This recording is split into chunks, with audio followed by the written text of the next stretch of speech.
as if the city of Seattle doesn't have enough to worry about right now, they are also providing ample training to their white employees about how not to be white supremacist. So I got this information from, I have a spy that works for the city of Seattle, and they have been kind enough to send me lots of documentation about the crazy nonsense that the city of Seattle is trying to teach its white employees. They're also doing separate training for people of color. I don't have as much documentation on that because my spy is not allowed to go to that. Apparently, they told me that they tried to go to it and it caused a big kerfuffle and all this stuff. So I only have the documentation on the white part of it, and we're going to talk about what that is and what the city of Seattle is doing. But before we get into that, listen folks, I'm trying to grow my channel. If you like my content, you like the stuff that I'm putting out there, maybe it makes you think, maybe it makes you mad, who knows? Give this channel a thumbs up, subscribe, turn on the notifications. If you think you're subscribed, just double check it because YouTube may have made the decision for you to unsubscribe you from my channel. So thank you. I really appreciate it. All right, let's dig into the materials here. So what we have on the screen is, this is actually a screenshot of the City of Seattle's internal training portal that is directly related to the document that we are going to look at. So you can see this is OCR RSJI. I have no idea what that means, but you can see up in the upper hand corner, seattlelearning.csod.com, and you can see even in the description, it is a seattle.gov email address. So I'm showing this because I want you to see the context in which we're looking at this document today. This is internalized racial superiority, is a 6-hour training, basically a full day, that will explore U.S. history and how a preference for white was created. This course includes interactive activities, offer moments of reflection, and includes anti-racist action steps. Who should take this? City employees who identify as white. And the suggested prerequisite reading, Race, Power of an Illusion, and read White Supremacy Culture article. This is the URL for the White Supremacy Culture article, and this is the article that we are going to be looking at in our little chat together today. Now, full disclosure, I haven't fully read this. I kind of scanned it. It was very similar to a document that I looked at in another video on my channel about white supremacy in organizations. So I thought we would just take a quick look and kind of read through it, and I'll offer some commentary and some additional thoughts. Listen, man.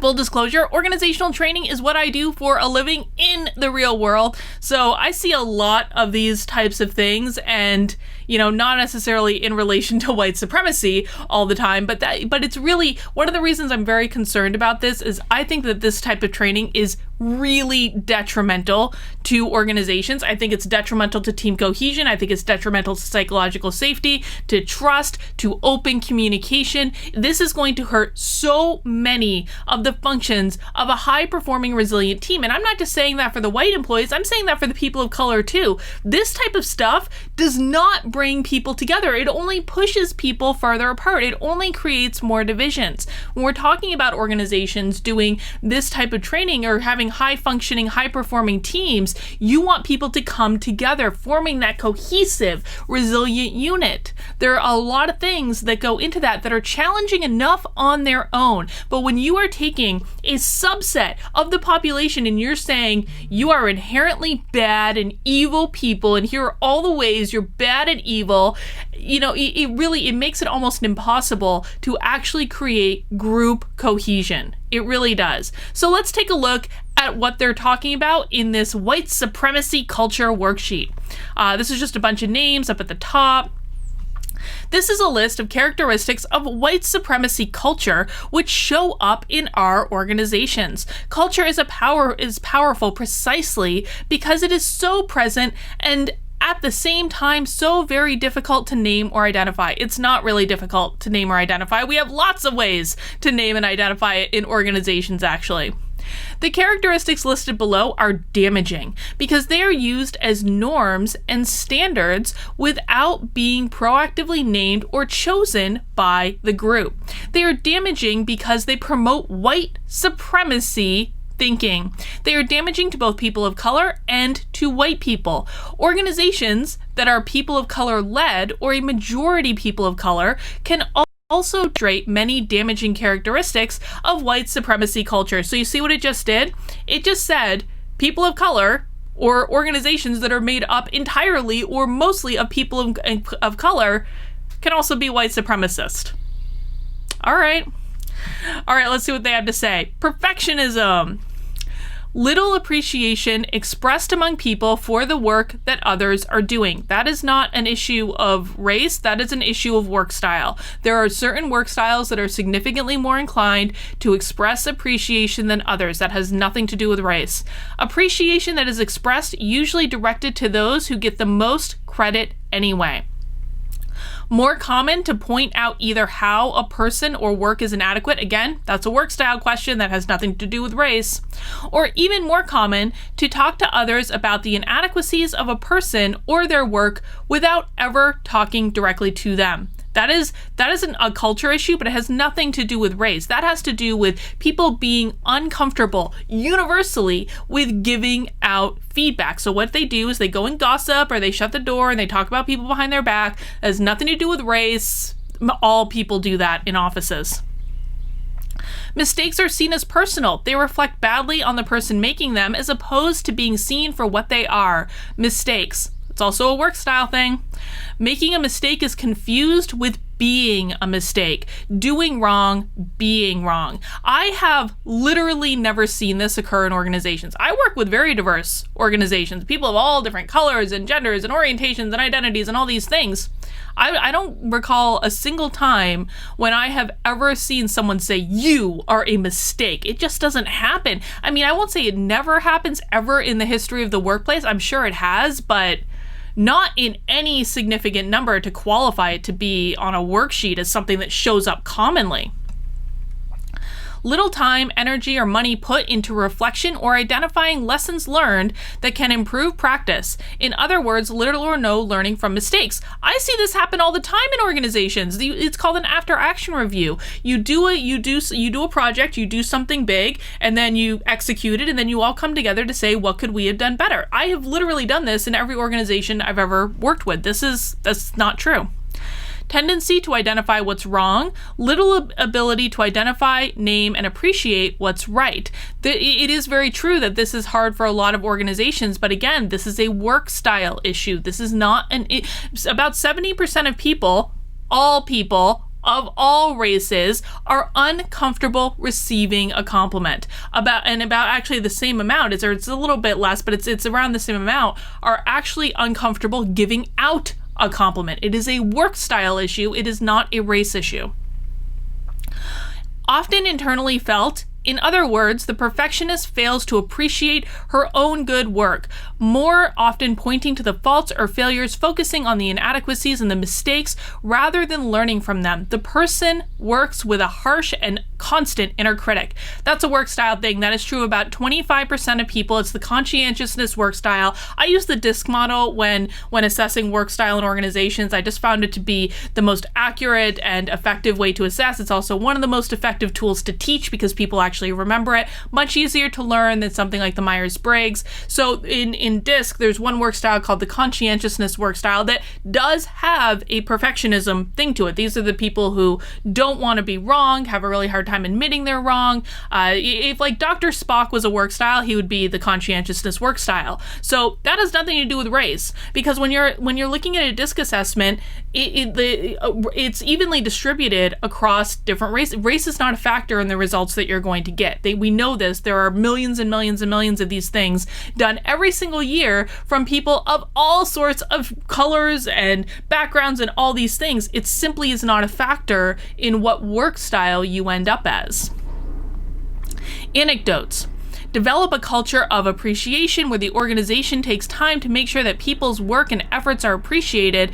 Develop a learning organization where it is expected that everyone will make mistakes, and those mistakes offer opportunities for learning. Create an environment where people can recognize that mistakes sometimes lead to positive results. Separate the person from the mistake. When offering feedback, always speak to the things that went. This is a horrible one. Okay, I actually agree with most of the things they're putting in this anecdote thing to to create a better, more productive organization, but this is not correct. When offering feedback, always speaks to things that went well before offering criticism. No. Because what's going to happen when you do that is, so the way our brain processes information, right, is we always almost as a default give more credence to things that are bad than things that are good.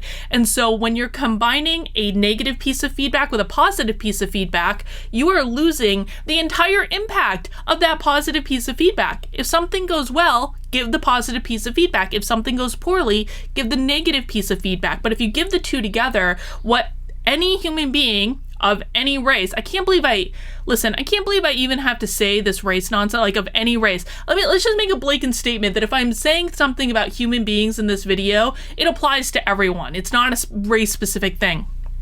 But if you're giving a piece of negative feedback alongside a piece of positive feedback, you are basically throwing out the window the positive impact that good piece of feedback can have, because all the person is going to focus on is the negative piece of feedback. So think about anytime sandwiching feedback is even worse, by the way, because sandwiching feedback is like you say a positive and then a negative and then another positive. It's even worse because then you're killing the impact of two pieces of positive feedback. So an example of sandwiching feedback might be something like, Johnny Jones, that report you wrote, the first page was awesome. The rest of it sucked, but really, really good effort. I really appreciate the effort and the drive. Is Johnny Jones going to hear the first or the last piece of feedback? No, because all he's focused on is the big old stinker right in the middle of it. You lose the positive impact. So that's really bad advice. Ask people to offer specific suggestions for how to do things differently when offering criticism. Fine.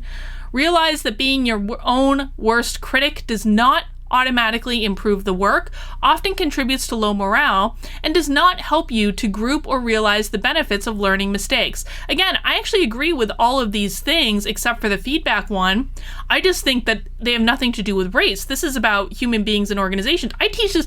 Listen, man, I teach this stuff all the time. Literally for years, I have taught all of these things. Am I not white? I'm pretty sure I'm white. I'm pretty sure I'm like pasty white. Like I'm from Vermont, man. I'm about as white can be. If only I had red hair, I'd be even more white. Sense of urgency. Continued sense of urgency that makes it difficult to take time to be inclusive, encouraging democratic or thoughtful decision making to think long term to consider consequences. This is also a work style thing. So in the DISC model, basically 4 different types of work styles. You've got dominant, you've got influence, you've got steadiness, and you've got conscientiousness. The dominant style and about roughly 25% of the population in each of those categories. So 25% dominant, 25% influencer, 25% steadiness, 25% conscientiousness, roughly. In some organizations, there's a massive skew towards one or the other, but it usually does tend to work out to be a pretty even split.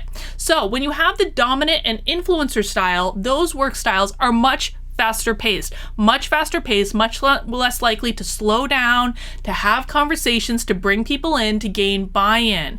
When you have the steadiness and conscientious style, those are much more moderately paced work styles. So they are much more likely to slow down, be collaborative, have those conversations. What this document seems to be railing against is really against the dominant style. The dominant work style is the leadership style. It tends to be a little bit colder, not so emotional. Dominant styles don't really like to chit chat. They don't really care about how your weekend went. They're the bosses. They care about getting things done. They care about winning. They care about results. They tend to work at a very fast pace because they want things done yesterday. They don't mind if they break things along the way. This document seems to be saying that dominant work style is bad, and the conscientious one too, to a lesser extent, whereas the people-focused work styles are good and not white supremacist at all in any way. Now, again, I agree there's a lot of benefits to those slower work styles, to taking the time to be more inclusive, to gain buy-in for things like that.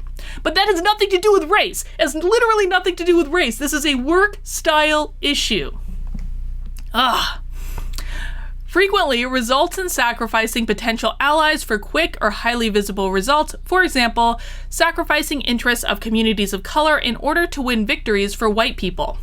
I don't even know what that sentence means, to be honest. Give me an example of when any workplace sacrifices the interests of people of color to win a quick victory for white people. If anything, I see exactly the opposite nowadays. which is fine, by the way. I mean, again, I think that there's nothing wrong with having like inclusivity. There's absolutely nothing wrong with that.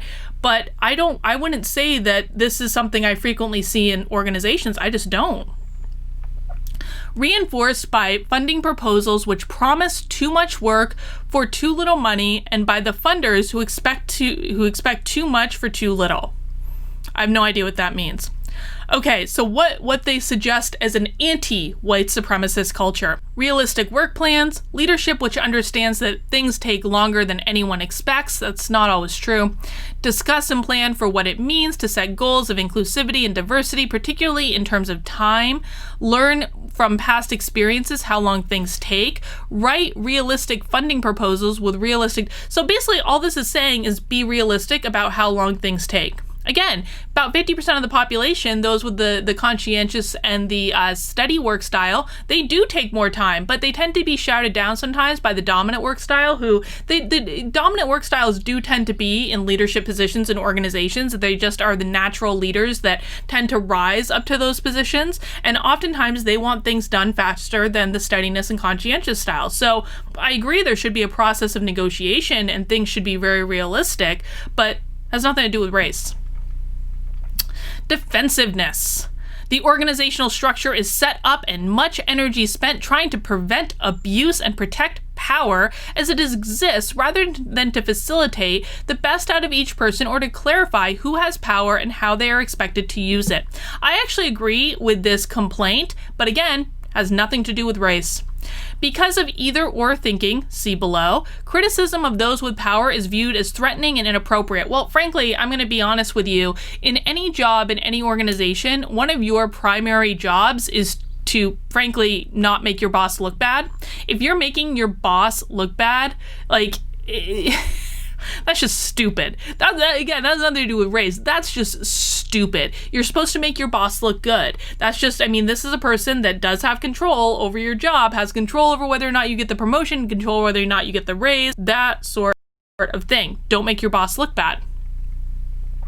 People respond to new or challenging ideas with defensiveness, making it very difficult to raise those ideas. It's not a white supremacist thing, that's a work style thing. Not all work styles do that, by the way. The influencer style and the steady work style tend not to do that. They tend to be much more open and accepting of new ideas than the dominant work style and the conscientious work style. It has to do with the dominant and conscientious work style they tend to be more skeptical. They tend to say no before they say yes, whereas the influencer work style and the steadiness work style tend to say yes before they say no. They want people to be happy. They really care about those workplace relationships much more than the dominant and conscientious styles. A lot of energy in the organization is spent trying to make sure people's feelings aren't getting hurt or working around defensive people. Well, how are we defining a lot of energy? I mean, if we're talking about training about how people can be more self-empowered and not worry so much about the negative Nellies in organizations, I actually think that's pretty good time well spent. Those are techniques and tools that everyone should learn. You should never be affected because someone else happens to be a negative Nelly. That just doesn't make sense. White people spend energy defending against charges of racism instead of examining how racism might actually be happening. Oh, so this is the classic, if you don't like the fact that I'm calling you racist, that only proves your inherent racism thing. How about we just not accuse our coworkers of being racist? That might actually be the best step for team cohesion. Don't accuse your coworkers of being racist simply because of their race. And frankly, I don't actually see people of color doing this. You know who I see doing this? White people. White people accusing other white people of being racist. That's who does this. The defensiveness of people in power creates an oppressive culture.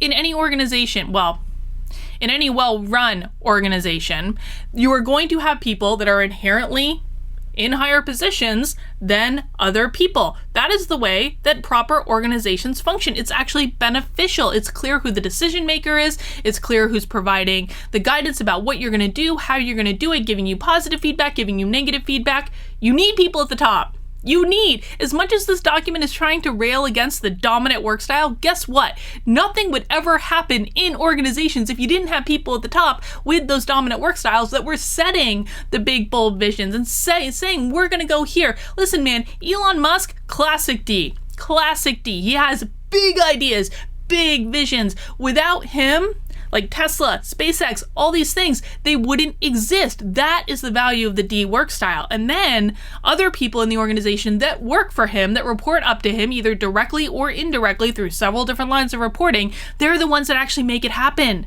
That's how they can do those amazing things. And there is no role that is better or worse. Just because someone is at the CEO level or the VP level, it doesn't mean they're any more or less critical to the operation than someone in a lower level. Everyone's position has value. But you have to have people at the top. You can't function without it. Anecdotes. Understand that structure cannot in and of itself facilitate or prevent abuse. That means like literally nothing. Understanding the link between defensiveness and fear. Okay, of losing power, of losing face, losing comfort, losing privilege. Fear actually does drive a lot of our decisions in organizations, but when it comes to being told you're a white supremacist, there's not, like, that's not a fear thing, that's an incredulity thing, I think. Work on your own defensiveness. Name defensiveness as a problem when it is given. Give people credit for being able to handle more than you think. Discuss the ways in which defensiveness or resistance to new ideas get in the way of the mission. Okay, so basically just take this whole paragraph and just chuck it out the window. It really doesn't even mean anything. Quantity over quality. Okay, so this is where they're going to say that white supremacists are more concerned with like the amount of stuff that can get done rather than the quality of those things, which is also a classic D work style thing. But let's just double check.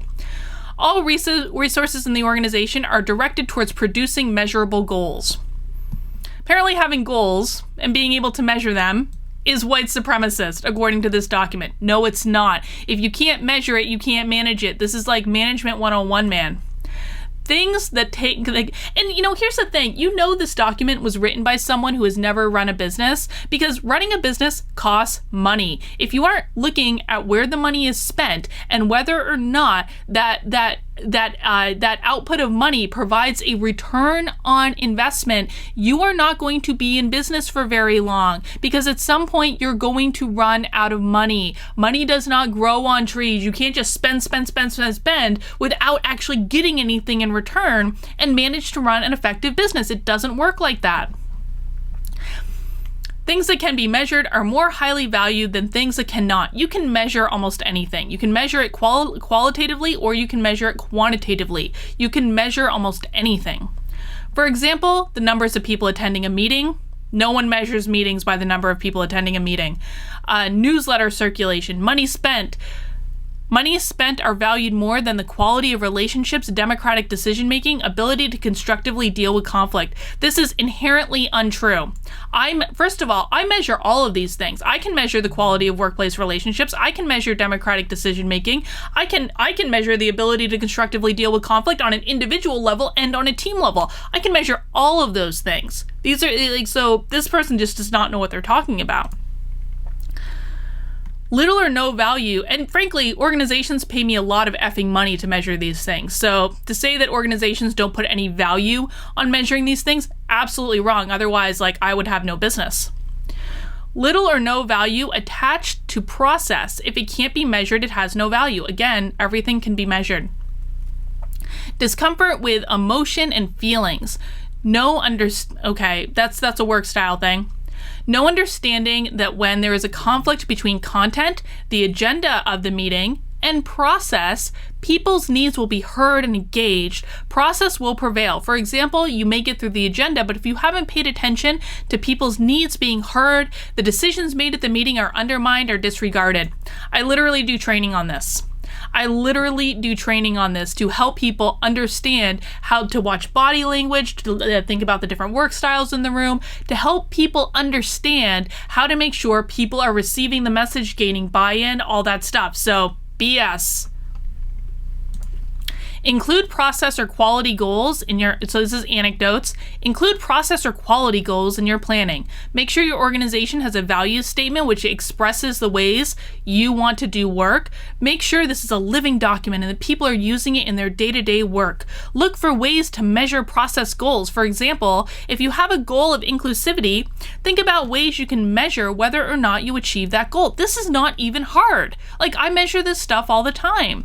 Learn to recognize those times when you need to get off the agenda to work through and address people's underlying concerns. None of these are inherently bad. They also have nothing to do with race. Literally nothing to do with race. Worship. I'm fairly certain, you know what? I'm actually fairly certain this document is basically a cookie cutter document that I already did another video on this channel. And if it is, this document is literally 10 years old, because the one that I looked at was over 10 years old. So, I mean, I'm fairly certain this is almost the same thing, and they've just photocopied it or something, which means they haven't updated it based on any recent research or current best practice at all. Like, this document was originally written when I was like beginning graduate school for my PhD, man. Worship of the written word. If it's not in a memo, it doesn't exist. That is not true in most organizations. The organization does not take into account or value other ways in which information is shared. Those with strong documentation or writing skills this is absolutely the same document, are more highly valued, even in organizations where ability to relate to others is key to the mission. Of course, in some positions in an organization, you are going to have people who need to be good writers. That is just like inherent to some jobs in any organization. But, you know, is a great graphic designer, say you're in like a marketing agency, is a great graphic designer going to be held to the standard of the written word? No, of course not. And there's nothing to do with race. It's the function of the job. Anecdotes. Take time to analyze how people inside and outside the organization get and share information, figure out which things need to be written down, and come up with alternative ways to document what is happening. Work to recognize contributions and skills of I literally train on all this stuff. So let's see, I'm just going to do a quick scan. Only one right way, paternalism, either or thinking, power hoarding, fear of open conflict, individualism.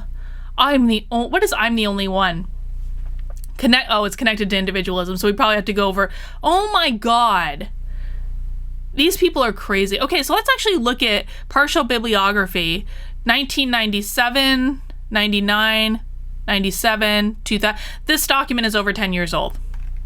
The city of Seattle is using a 10-year-old document for its white supremacy training. Of course they are.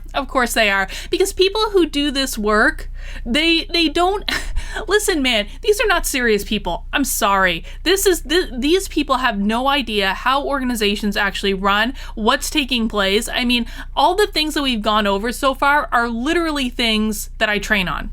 That I've been training on for years, that are very common and I didn't make any of this stuff up. I looked at the literature and I created training documents based on the dang literature. That's all it is. And it's like it never happened in the land of the city of Seattle. We wonder why Seattle is in such disarray. They're literally using completely outdated information to train their teams on their inherent white supremacy when these things show up in organizations as a result of work style. City of Seattle. I'm not going to go through this anymore because, listen, I've put this out on my social media. If you want to look at the documents, you can find it on my social media. And because this is clear to me that what the city of Seattle needs is a work style training. You need a work style training. You need to teach every single person, white, black, brown, whatever. You need to teach every single person about what their inherent work style is, what their preferences and tendencies are, how they communicate, how they process information, how they're likely to interact with their coworkers. Are they questioning and skeptical? Are they accepting and warm? Are they fast-paced and outspoken? Are they a more moderate pace and more kind of passive and reflective? That's what you need to train people on. And what that means, and what not only the individual work styles and the collective work styles mean for how the organization functions. That is going to take care of everything. Literally everything, every single objection that this document has put forward so far. But teaching people about how they are white supremacists, and they will always be white supremacists because they are white, that is not going to solve any of these problems. It is not going to change any of these things. I cannot even believe I have to say this. This is what this has come to. Truly. City of Seattle, if you want work style training, man, I will give you All you need to do is pay for the assessments. I'll even give you work style training for free. I will come out to Seattle, or I'll do it virtually. Coming out there is actually better. Hey, like, you got a whole bunch of people running around the middle of your city, not socially distancing at all, so maybe that's not even a thing anymore. I'm not even kidding. If the city of Seattle wants to, if they pay cost for the assessments, because the assessments cost me money to run, if they pay cost for the work style assessments, I will come out, I will do a free day of training with your employees of all colors on their work style. You let me know.